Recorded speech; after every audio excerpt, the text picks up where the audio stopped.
Revolution Radio proudly presents, live from the heart of the Blue Ridge, Roanoke, Virginia. It's the Just Bernard Show with host Bernard Alvarez. Join Bernard as he shares topics that reveal the real matrix and empower your human experience, including world liberty, the esoteric, suppressed technologies, spiritual ascension, and human consciousness.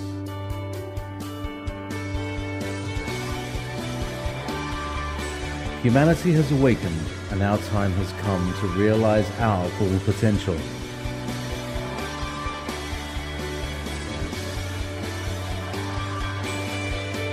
And now, live from the Star City, your host, Bernard Alvarez. Let me tell you a little bit about Patricia, because as far as I'm concerned, she's a wonderful friend of the show, and she's been here so many times. I want to let you know that Patricia Awyan is the co-director of the Khemetic School of Ancient Mysticism. She is a speaker, an author, and an intuitive, another one of us intuitives here joining us. She is on tour right now in the United States, speaking exactly on, maybe not so much exactly, but very close to what we're going to be talking about here today. So welcome back to the show, Patricia. It's so nice to have you here. Hi, Bernard. Thank you. It's always great to be here. And welcome back to the U.S. It's how long has it been since you been back here? Oh, it's been about 6 weeks. It's been a long trip, but really enjoyable. Very nice, very nice. And tell us, before we get started on the show, tell us a little bit about the tour. How's the tour going? Oh, it's been wonderful. I went out west, went to Sedona, Arizona, met with some friends, and did some speaking among friends, and then up to Boulder and spoke with Stephen Mailer, a member of our techno-spiritual team in the Khemit School, which was fantastic. We had a whole weekend full of lectures, and then to Santa Fe and to Albuquerque. So, and got to visit some sites along the way. So it's been a marvelous journey. Very, very nice. How wonderful. So moving on to our topic, because we've only got an hour. We get to keep you for an hour, so I'm hoping to get as much out of this talk today as possible. Patricia, one of the extraordinary things I find about the misconception of the idea of Egyptian or Khemetic religion and or spirituality is that many people here in the West seem to feel that I guess we seem to incorporate our idea of divinity, the anthropomorphic, the God in the sky with the beard looking down at us, onto other religions throughout time and throughout localities of the planet. But that's not necessarily true with the Egyptian or Khemetic cosmology. Can you explain what is the difference between the Khemetic Neters and our idea of what the Western idea of what God is? Well, it's funny. We often call Egyptology's view of the Egyptian symbolism and gods and goddesses and mythologies a Greco-Roman mythology, because it really isn't based on a foundation of truth. And what we've learned from the indigenous oral tradition and from researchers and experts in their field, like Abd'el Hakim Awyan, my husband's father, is that it truly, the entire collection of symbolism and mythologies, and of course the Neters, which is what the ancients called this pantheon of gods and goddesses, is really, when combined together, that it describes the nature of our reality, how we migrate through eternal cycles where our very consciousness rises and falls. And what I'm discovering through worldwide research is that the ancient mythologies worldwide reflect the same thing. So it's an interesting journey. So what you're saying that through your research, you're seeing a parallel in the idea that these are merely symbolic, whether it be symbols and or entities to describe, uh, the universal mystery, I guess, for lack of a better term. Well, yeah, what they are really is aspects. They together that form a map of the nature of our reality. The Neters themselves, there were originally 360, and there were 180 female and 180 male. So you can see the perfection in that. You're looking at degrees along a circle, which is basically full circle capability in a way. Their frequencies, their tones, their colors, their aspects of what we really are. What we experience in this physical realm is not really real, as we've been told by our physicists, especially our quantum physicists. Mm-hmm. And so the ancients knew this. And we believe this knowledge was derived from a very ancient and far more advanced, both spiritually and technologically, civilization that passed this down in the form of symbolism for us to somehow learn and decipher what we're experiencing here for ourselves. And yes, I do see this mirrored throughout many different civilizations. I've met contacts in Australia. Stella Wildin has been a receiver of a wealth of knowledge, star lore from the Aboriginal tribes, or the original people of her area of Australia, which is the Mid-Eastern coast. Mm-hmm. What she teaches totally mirrors what I've discovered. And I've seen the same reflections in Peru and Bolivia and basically throughout, everywhere throughout Europe, England, and even here in the Native American mythologies here in the States and both, in the Americas. It's profound. Mm-hmm. Oh, yeah. So, as far as the development of the Egyptian Neters or the Khemetic Neters, how were they? I guess I'm asking the idea of these wonderful, beautiful images. We see the beautiful goddess Isis, who of course is my favorite. We have Maat, we have Osiris. The development of their image or whatnot is it fair to say that these people understood the universal underlying principle that these images and or netters represented, and kind of just gave them a face to make them a little more personal? Is that what it is, or we have those who believe that these were real beings that came down and lived among the people? Is there any truth to that as well? Well, in a way that we are all unique expressions of light. And this is exactly what I would say the Netters truly are. We are all, uniquely expressing ourselves, but we're light, or energy expressing ourselves uniquely. And so the Netters combine in perfection to form a whole. In a way, it's like breathing out from a point of singularity. Atum was the creator god who was created out of himself, basically. He is the atom, and the atom splits. Then the atom can be represented by the symbol of the sun, which is the circle with the dot in the center. It's the point of singularity that breathes out into separation as we move through cycles. We transform through dimensions of spiritual selves into dimensions of physicality. So it's the material and the physical world, the heavens and the earth, the sky and the earth, spirit and matter. And this is what we're constantly moving through or migrating through as we migrate through cycles of beingness. And so this is what they're expressing. We come back into a unified state, a point of singularity, and we breathe out the breath of life into a more separated state where we are almost defined as aspects of the whole, or even archetypes. And these reflect colors and tones, as I said, and unique frequencies.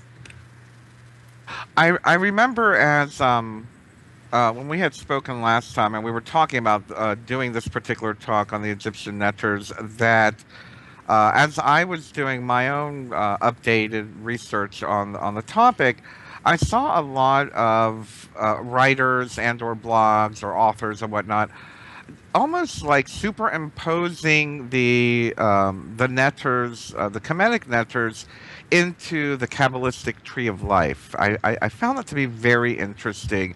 Have you seen that? And what are your thoughts? Does it kind of overlay into that type of an image, a diagram? Well, it absolutely does. And the tree of life is reflective of the human body, which is reflected of this process itself, because the tree is rooted in the soil.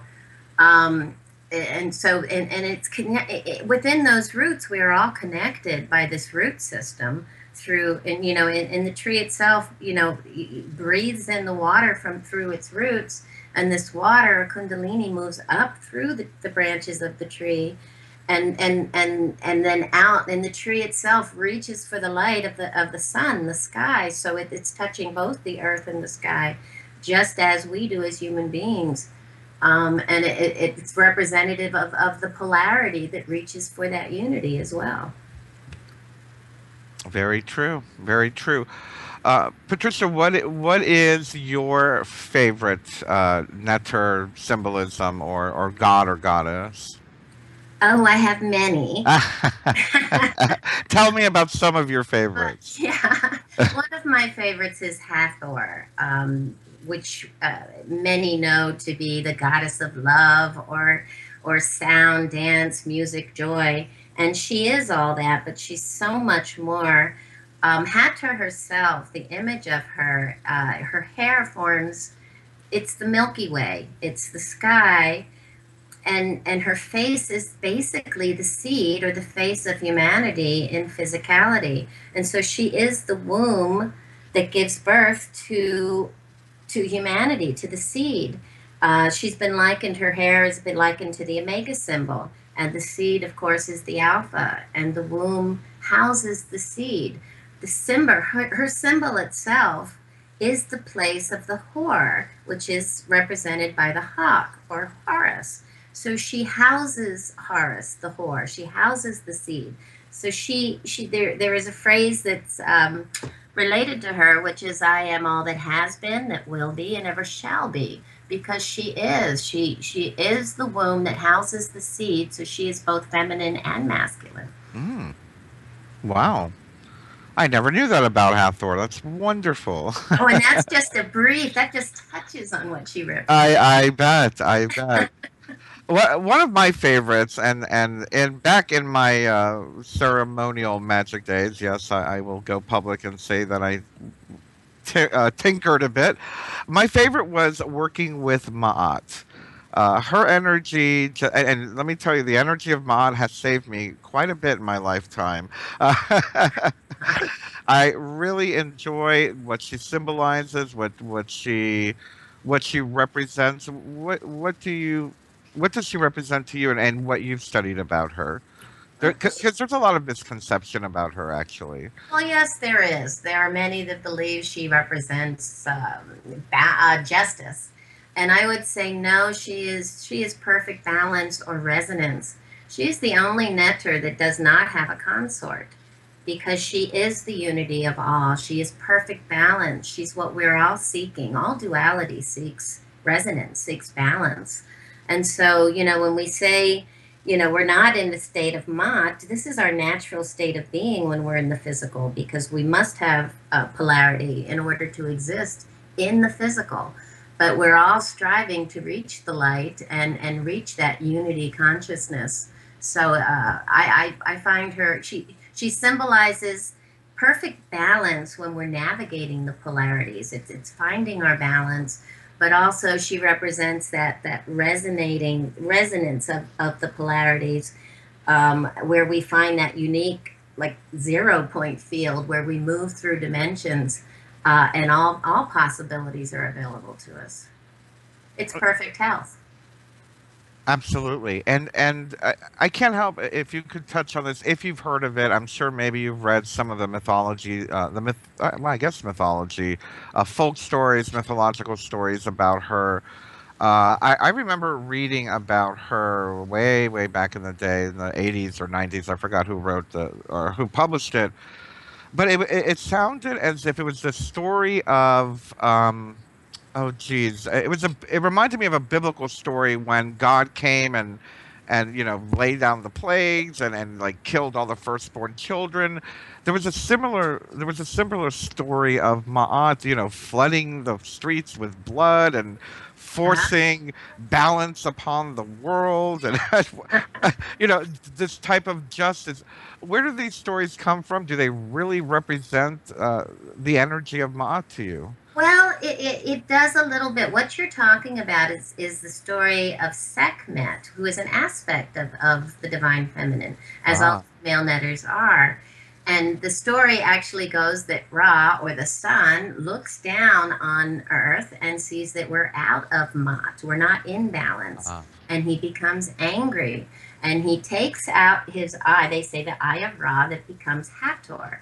And then as he throws it down, to scourge the earth, it becomes Sekhmet, and Sekhmet represents the fierce rays of the sun, or the solar flares that spark the Earth's volcano, the volcanic activity, and earthquakes, and all the things that ultimately raise the vibration of the planet and create healing. But in the story, Sekhmet goes down, and she does. She ravages humanity, and she's bloodthirsty. And Ra gets a little concerned that she's going to literally disseminate all humanity. And he sends down. Well, he turns the blood into wine, and she drinks the wine and becomes drunk and rests for 3 days, or passes out basically for right. 3 days, which is, it can be likened to what happens to the sun in December, on December 21st, when it reaches. We see it the least amount during the day. It's the shortest day of the year, Yeah. and then it stops. It doesn't move for 3 days, and then begins to rise again on the 25th, which is the birth of the new sun.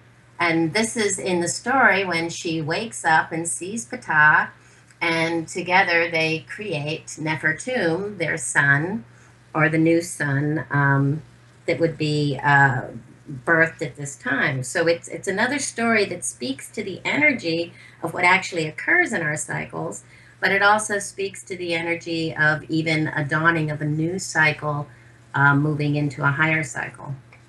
There's always several different indications with every story. It doesn't just reflect one pattern, because there are cycles within cycles within cycles. Oh my.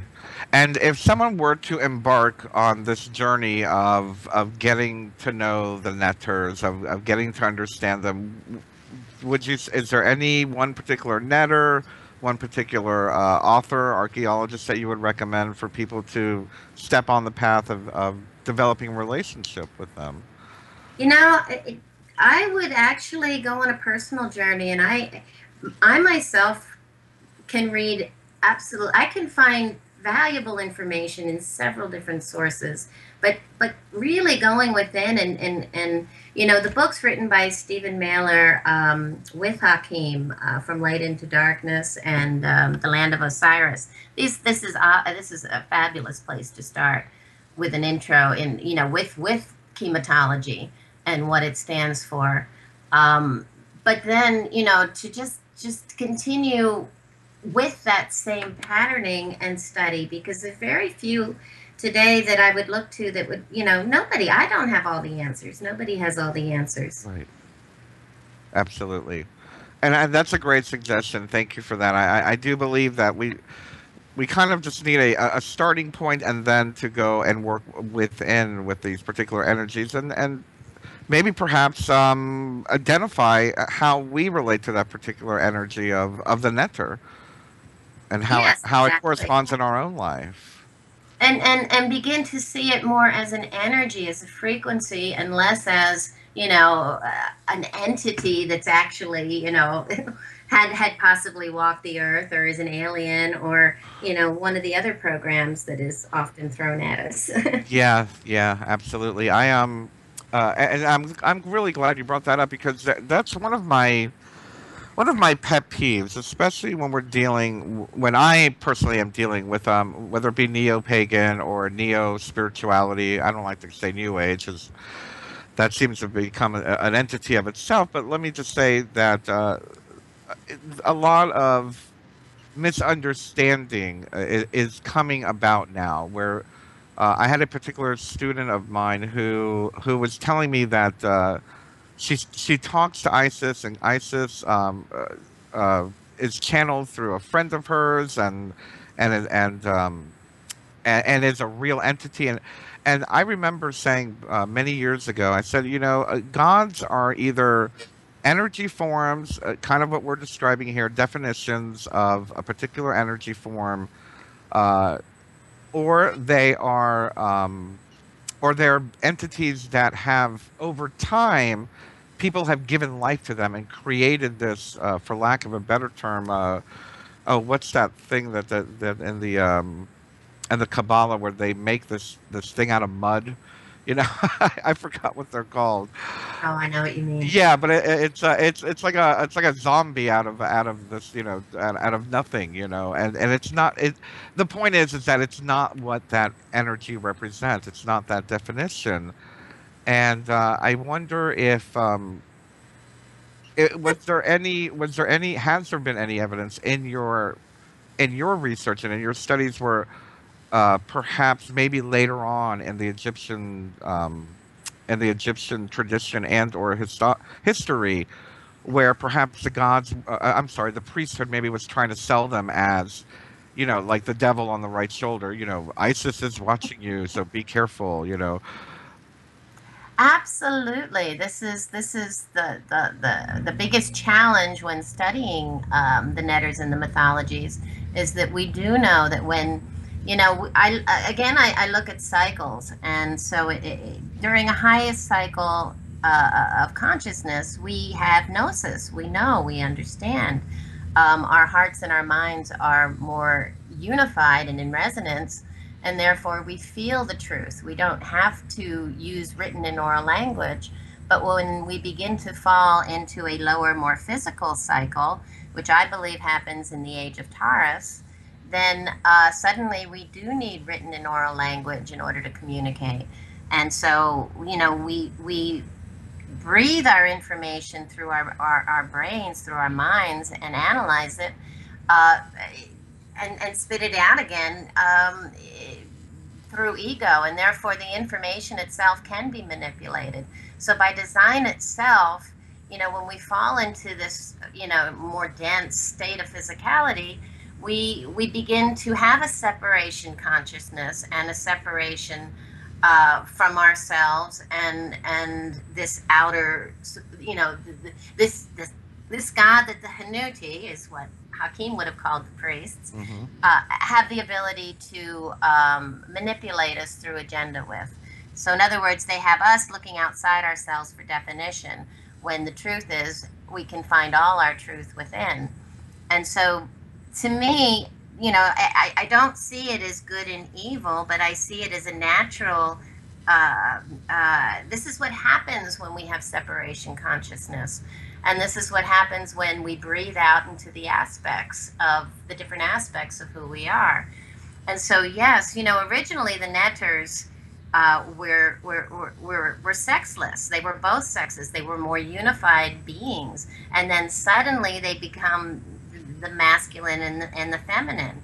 And there were 360. But this even breathed out into even greater aspects. And they would, we had, hundreds, if not thousands of Netters as we migrated through different areas and through different cycles. So this separation itself, and so then they also become more defined as beings and less as parts of our aspects of ourselves.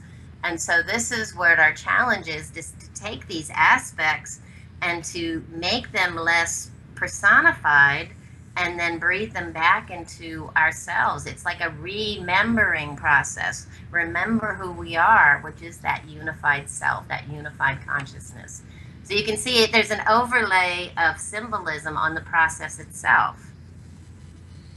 And that's where it seems to lead us all back, right back into that whole unity consciousness, and it's not only within, from what I understand, within the Khemetic symbolism. It's in many of the ancient cultures It's where all of them. It's the angels, the angles of light.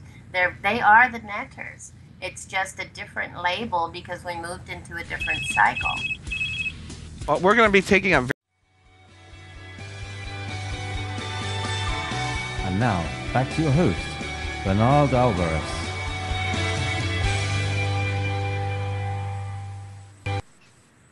Welcome back to the Just Bernard Show here on Revolution Radio at freedomslips.com. We are having a fascinating discussion today on the Egyptian Neters with Patricia Awyan.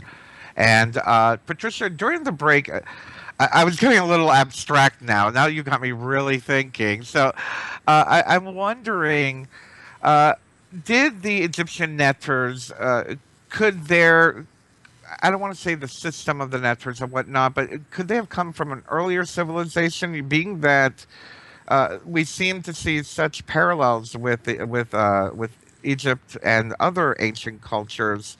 Has there been any research or anything that found this to be coming from perhaps other cultures as well? Well, it's certainly it's possible. And when I look at the mythologies and the so-called gods and goddesses of other cultures or civilizations, and I speak to the pre-dynastic, but you know, you even look at the Incan and you look at some of the others that are a little more modern. You're still looking at the same patterns. You're looking at aspects of the sun, our solar system, our stars. And I think what we're really looking at, as I was sort of just getting at, is, you know, everything outside ourselves is a reflection of what's actually occurring within. And so they're utilizing, you know, the outside forces of nature, the cycles, how energy moves, you know, which we can just observe. If, you know, today we're a little bit more removed from viewing the stars and experiencing nature because we live in these concrete boxes. We live in cities and towns where, you know, the lighting itself keeps us from really experiencing the skies. But the ancients didn't, and they, you know, at least, you know, from what we know, and so they experienced this in a far much deeper, significant way than we do today. And so, you know, when they're actually, you know, creating these patterns that we see as symbolism, or even our oral written language, which is also symbolism. You know, they're describing their reality in terms, you know, in ways, in pictures and glyphs that are, it is really just defining nature itself. And that nature itself is what we're experiencing within. It's holographic, it's fractal. And they knew this. So, you know, when they described their outer world, they knew as above, so below. They were describing what's happening to us. And it really does give us a map for those of us that you know, that really have learned. We've developed a program, a set of beliefs that I don't feel is congruent with our natural world. And so now I look at the symbolism worldwide, and I see a map that takes me back to truth. You know, I agree with everything that you're saying. It's reminding me as if these the Neters are just well, expressions of everything natural within us and everything natural that's around us, and people were able to identify them, not identify them, but identify with them, as far as, like you said, the vibration and the flow of that particular energy. It's almost as if I feel perhaps it's almost as if there's a natural template at work, and the Egyptians saw one form, the Hindus see another. All the ancient cultures seem to have very similar templates as you were describing. Oh, exactly. And then as we fall into a state of a denser physicality, by design, we would fall, we would be veiled from the truth, which is what's happened. And so we tend to, now we're defining things as good and evil, and we don't we don't really connect with our inner selves, but in a way that's all by design, and I believe that's starting to change now. We're coming out of a lower cycle, in my opinion. We're on the upward swing back toward the light. Yes. In my opinion, and therefore we are waking up. We're in the age of Aquarius. This is, he is the water bearer. I believe the master of the mysteries of water, which is energy. We're beginning to understand how energy flows, Yeah. and everything is frequency and it pulses. And so we're able to connect again with, what this symbolism is actually trying to tell us. And the beautiful thing about symbolism, I find it's very strange looking at today's world where ancient symbols have now become, symbols of hate is a good example. We see with the swastika is a great example of that. But symbols themselves, and I would dare to say and assume that the symbolism of the Neters are not judgmental. They're just representatives of something that's out there. Exactly, exactly. Just like the swastika is a two-dimensional pattern that describes the nature of how energy moves in spirals.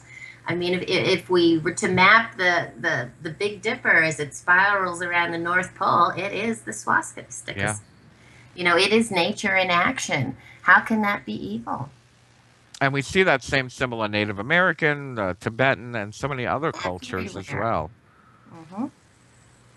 But it's kind of like what you said, as we move into this state of separation, then everything has to be judged. And if we judge something, it becomes judgmental as well. Well, this is exactly right. One of the first things I say is that the Hanuti, or the early priests, developed, first of all, the concept of a physical death. There is no death.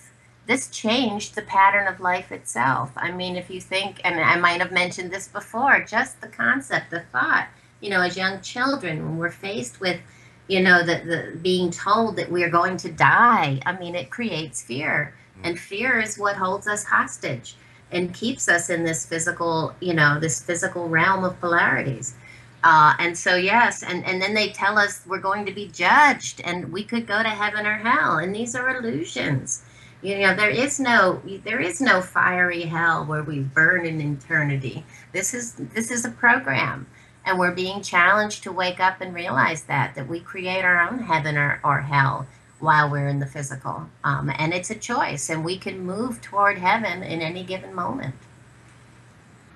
And I believe it would be fair to say that this is what the Neters is trying to say to us. If we listen, if we see and feel within the message they're trying to get across to us, is that we're all universal principles. We're all universal frequency. It is infinite. It does not die. It's non-judgmental. It, Exactly, exactly. Absolutely. And symbols like the Semitawi, or they tell us that we can move, we can move in either direction, but we can resonate the polarities, and we can overcome or digest our fear, as the Netter Sobek actually represents. The digestion of fear and anger, transmutation. We don't kill the beast. There is no beast. We transmute it within, and then we are able to raise our levels of consciousness. a very beautiful concept I've been talking about a lot lately. um, and with that being said, we're talking about symbolism, and I was wondering if you could share with us a little bit of some of the more profound symbols within the representations of the Netters that catch your eye, that you feel have a big resonance with you, whether it be the Ankh, whether it be the Hog. What are some of the Netters and their symbols that really speak to you as a person? Well, they all do. I'm sure. There are certain things that actually can help anyone looking at the symbolism. If you're looking at the hieroglyphs, recognize that all vertical symbols, like the Ankh, like uh, the Wascepter, the Jed pillar, these are all connecting heaven and earth. Okay, you're connecting the earth with the sky, matter with spirit. Anything vertical is looking at the process of moving between these two states of consciousness, the spiritual into the more physical. Um, and anything vertical is speaking to the polarity, the duality of our existence. The two polarities are always seeking resonance. And so when just that gives you something to work on, but the horizontal is the horizon. And you look at that we move in cycles across this horizon line and around it, and we spiral. And I always would invite or challenge people to not just look at symbols in 2 or 3 dimensions, but to stand above them and walk around them, because if you see it, if you look at the Ankh as just 2-dimensional, you're losing so many different levels of understanding it.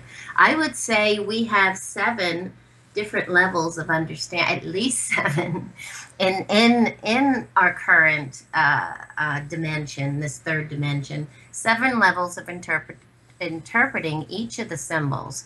And so they can be related to our chakras, that we can interpret something on a purely physical level, but we can raise our level of understanding, and it is related to each one of the chakras. Oh, wow. You just gave me a whole year's worth of lessons there. Thank you. I'm just beginning. I love it. So exciting. It's really amazing to work through this and to learn something new every day.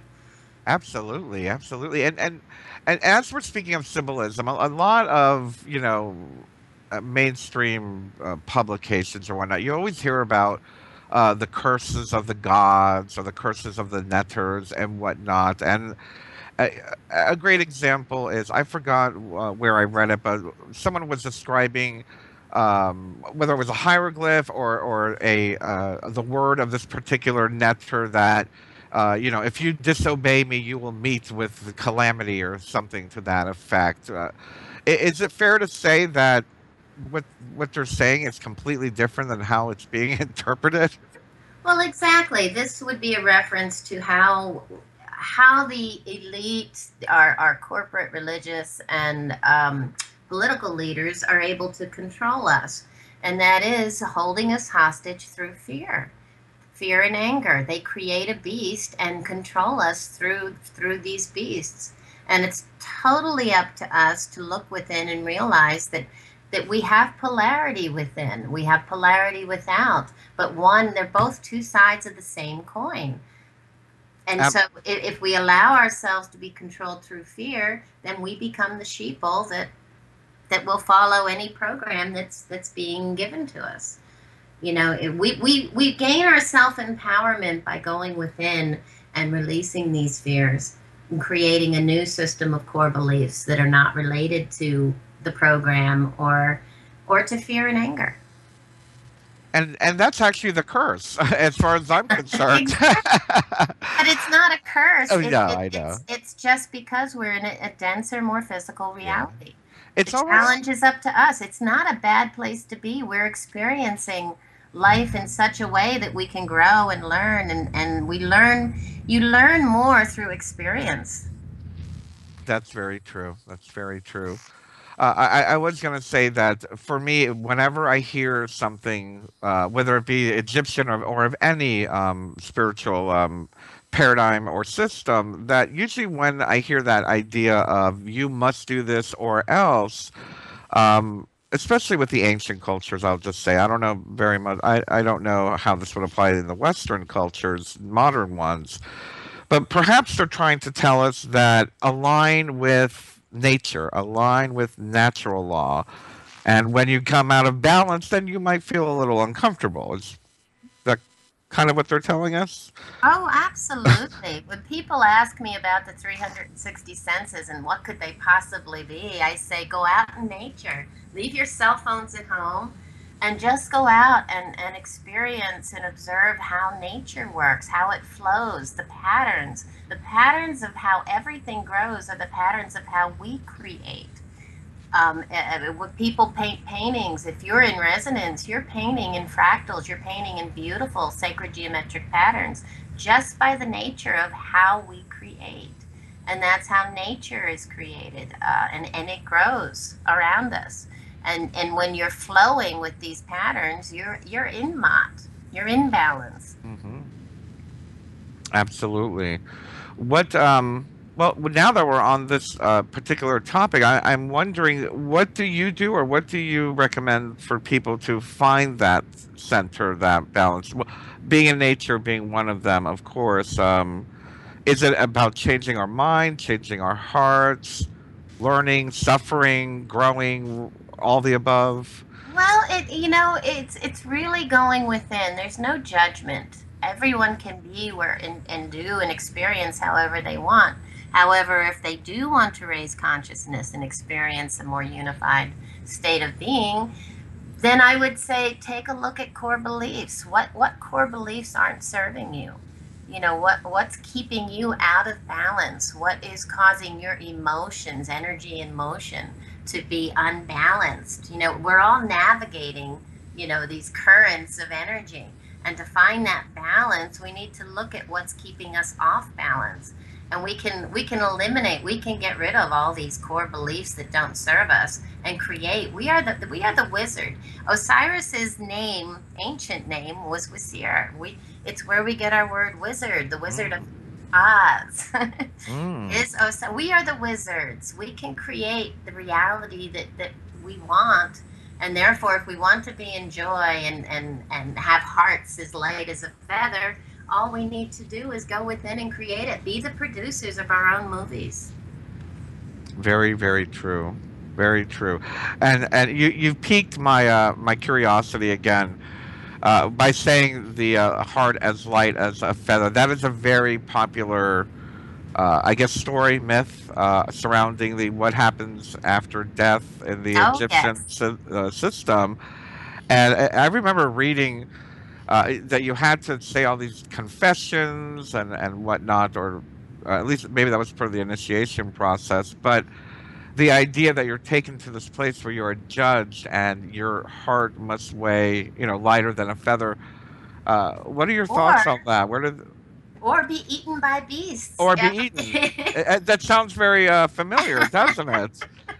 Well, yes, it does come from the Henut, the early priests of this lower cycle, and they created this whole paradigm that we are going to be judged when we die. First of all, we die, then we're going to be judged, and there's a famous judgment scene where you have, Maat is there, and you have Thoth, and you have Osiris, the god of the underworld, where Osiris is mankind going through this cycles. He's going through this lower cycle, and so he's the duat is duality. It's we are in this lower cycle of dense physicality, but that doesn't mean we're going to transform back into the higher spiritual unified conscious spirit again. And so anyway, the whole scene is, that they're weighing your heart against a feather. And if your heart is heavier, they've got two beautiful little beasts ready there to eat your heart so that you will die. You will not be eternal. And of course, that's one of the first lies. It's not true. They even have the scene later where they incorporate Horus. And if you bring offerings to these priests, bring them to the priest, but they're for Horus or the gods. If you bring gold, if you bring your wonderful, bountiful crops to the priests or to the gods, then Horus will tip the scales in your favor and you can still get to heaven.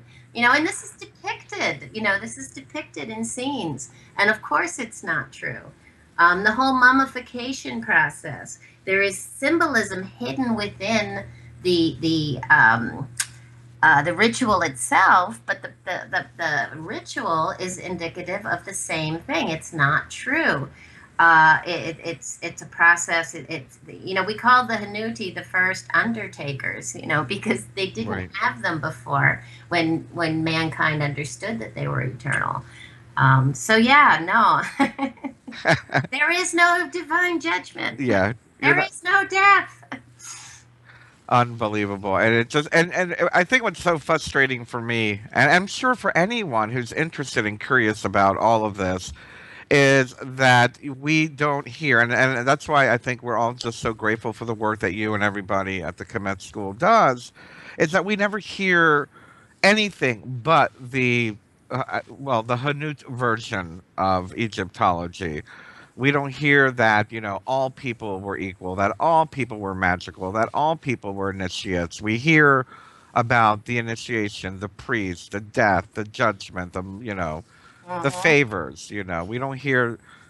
Oh, and the sexuality of the priestesses of Isis, and all of this is to keep us in the physical chakra.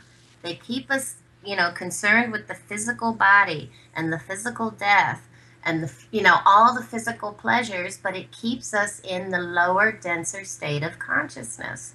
And this is what I say, we don't have to wait for cycles to change. We can change, we can jump cycles in a quantum reality in any given moment, but we have to give up the program. We have to give up the program. That's a very, very strong, very strong statement, and I really love that. With that being said, we've only got a couple more minutes left. Patricia, tell us what you're doing next. Tell us about the tour that's wrapping up and any other work that you guys are going to be doing in the near future.